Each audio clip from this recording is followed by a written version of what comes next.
مباشد در جهان بی رنگ و بی رخ، خوش و خوش رنگ و باشد چون گل سرخ.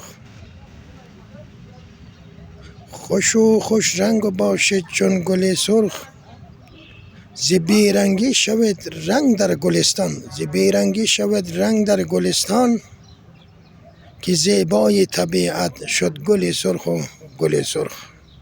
و سلام مجدد و انشالله بخیر، روز بخیری، انشالله صحتمند و موفق باشه. جوانا دیگه در یک باغ آمدم که کلش گل سرخه به خدا.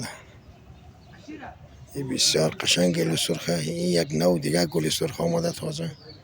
این گل زراعتیه.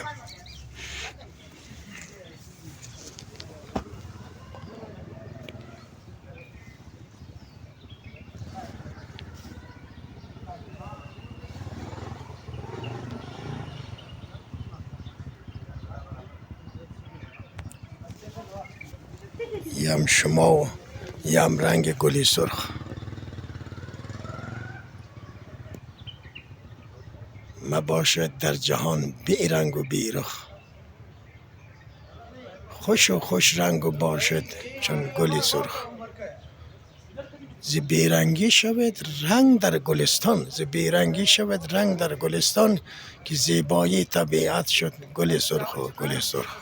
با عرض سلام و ادب، انشالله صحتمند باشه جایگاه شما عزیزان و محبان خالی. ام شما و یم گل سرخ. یک دشت باغچه پر از گل سرخ.